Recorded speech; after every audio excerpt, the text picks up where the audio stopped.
Hi there, it's Kevin with GatheringMagic.com here with match number 5. We're actually in an 8-man final, so this is a bonus match for a Mono Black Devotion. Yes, we like to keep this hand. It's subpar. We have Ultimate Price Sign and Blood, Squelching Leeches. Actually been pretty impressed with this card, as it's only one of them in the deck, and it is always going to be a 4/4, and can easily get up to a 5/5/6/6. Temple of Silence.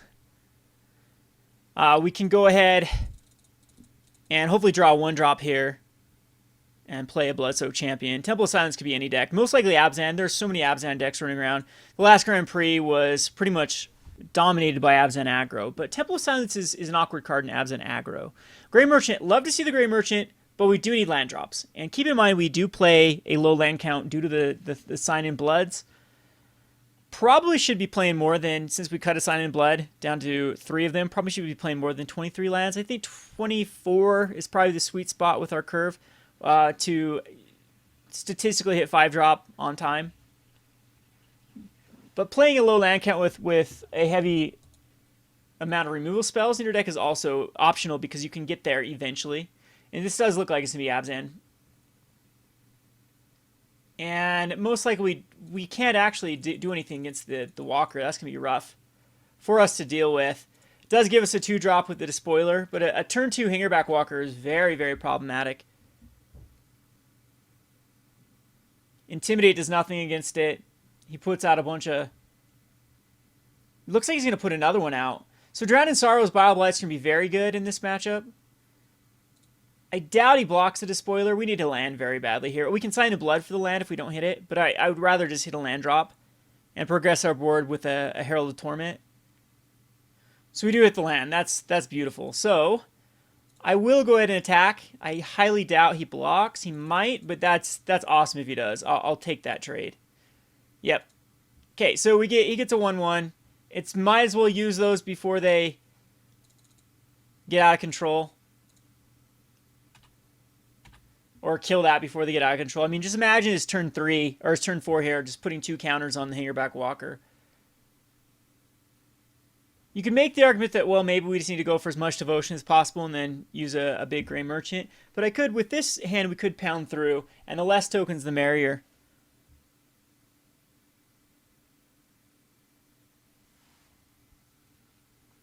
Ultimate Price is actually so far weak in this matchup. If he goes Siege Rhino...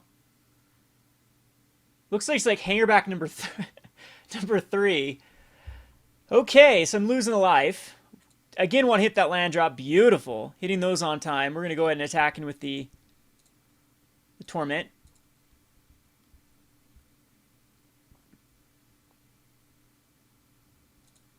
He's down to a 16. And we have a Squelching Leeches. It's a 4/4.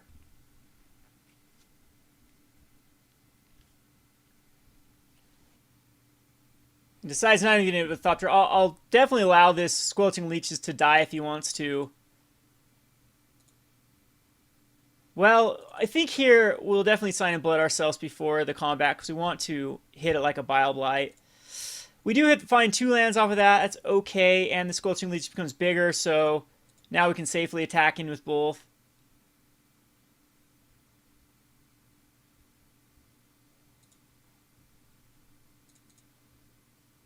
Which we will do.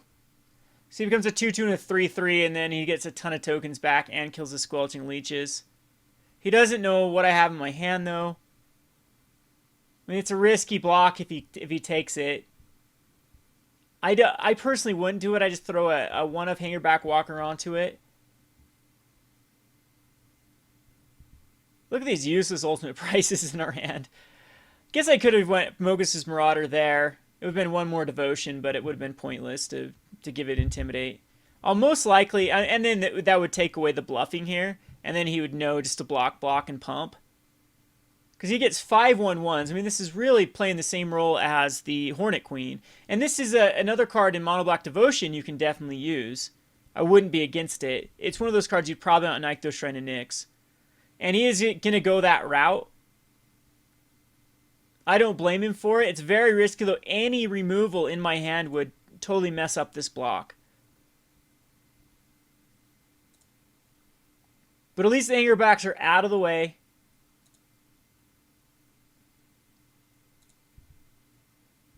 And he'll have 5 1/1s, 1/1 flyers.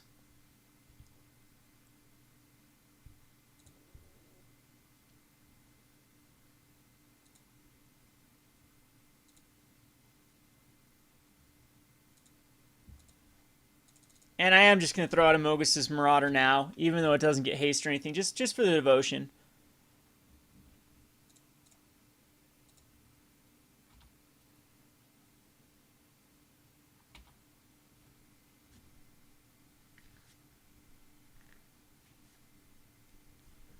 He decides to attack me with all 5 of them. Which I will trade damage. This means he's got a blocker for the Torment. We mate rock. Ugh. Yeah, that's probably going to be the end of my game plan. A Drowned Sorrow would be good here, or a Bile Blight. You know, he's got a token. I think we have to put out Grey Merchant. And I probably... Actually, you know what? I should have ultimate priced the Wingmate Rock. That ends up being the wrong play. Could have actually killed both of these. And that might have been the difference of the game or not, because then I could hit in for 3, taking him down to just a 13, and then relied on it the next turn. So, yeah, definitely not the greatest line of play there. He gains a ton of life. We unfortunately just kill a Thopter and take a ton of life. I'm down to a 5.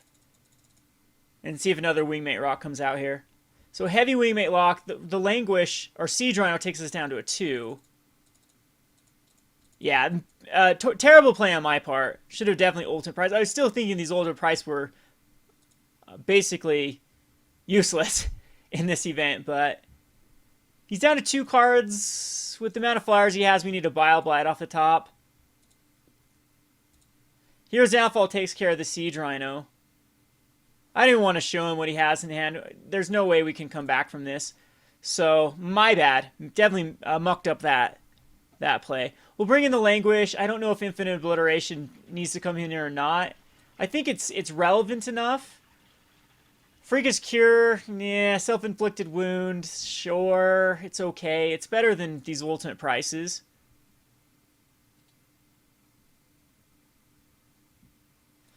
Ultimate price is very weak. If he's running like Rakshas's Death Dealers. I think Nighthowler in this one's fine. And Erebos is also pretty good.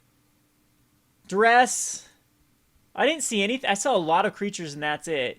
So Duress, Infinite Obliteration don't need to come in. This is yet again another one where the Bloodsoaked Champion just doesn't seem like it's relevant. Or the Despoiler of Souls when we can actually bring in the Duress package.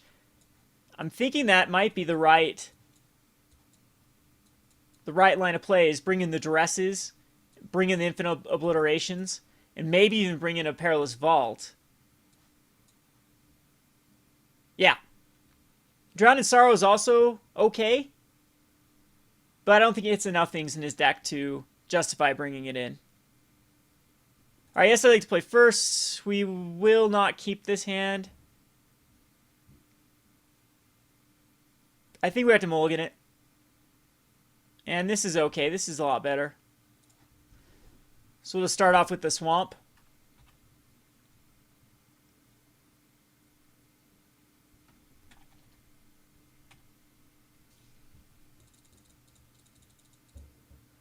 And here we'll probably have to Sign in Blood ourselves. Yeah. Mogis Marauder is probably one of the... I should have cut a Mogis Marauder. Did not hit a land drop out of all of that, but we do have one more draw to try to hit one. Hate to see another Hangarback Walker come out here. Card is really rough for me to deal with. But Perilous Vault will deal with that. Self-Inflicted Wound gets rid of a Fleece Mane Lion. That gives us... Yeah, I think it's the right play.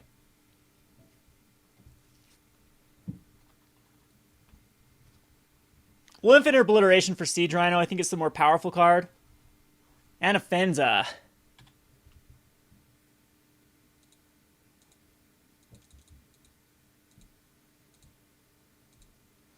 Or we can Sign in Blood. I think we still need to hit land drops. No, I think that hitting Siege Rhino is a must.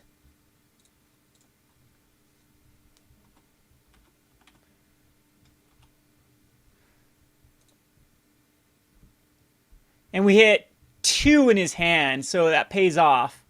But he still has an Offense and a Hangarback. We need this Vault out as quickly as possible. Get rid of Siege Rhino, Siege Rhino, Siege Rhino, Siege Rhino. And he's got still a Fleecemane Lion, a Hero's Downfall, and a Hangarback Walker. So even with that out of the way, we're not in the greatest shape. We need to hit the land drop, hit the Perilous Vault, and board wipe him without taking too much damage. He's probably just going to Fleecemane Lion.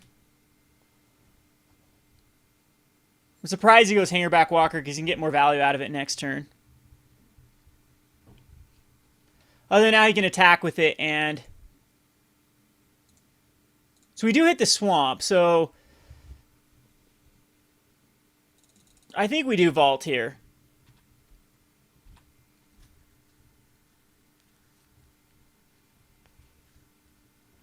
Now, he knows I missed a land drop. He's going to attack with both of them, put a counter on his Hangarback Walker. I'm down to an 8. I doubt he puts the Fleecemane out at this point. Yeah, he's just going to hang tight. And we do hit the swamp.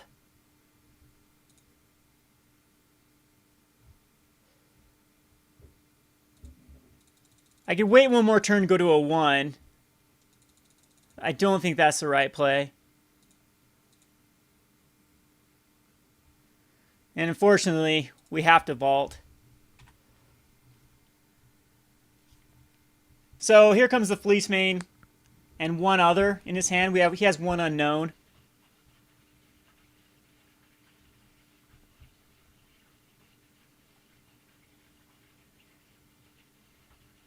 And a Morph card, which is most likely going to be a Den Protector to get back another Fleecemane. Well, Self-Inflicted Wound was beautiful. Gets rid of that Fleecemane. I think we do Sign in Blood ourselves. We find a swamp.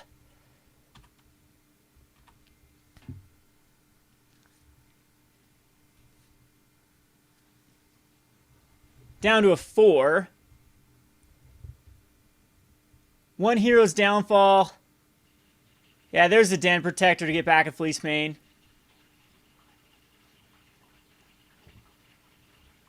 And see if he plays the... He's really just going to keep up a... Yeah, lethal here. And Erebos does nothing. Yeah, he just has to Hero's Downfall. So unfortunately, we can't do anything. We can Whip of Erebos and Mogis' Marauder. But he's perfect life total. Yeah, we do know he's got the Hero's Downfall. The only way is he mucks this up.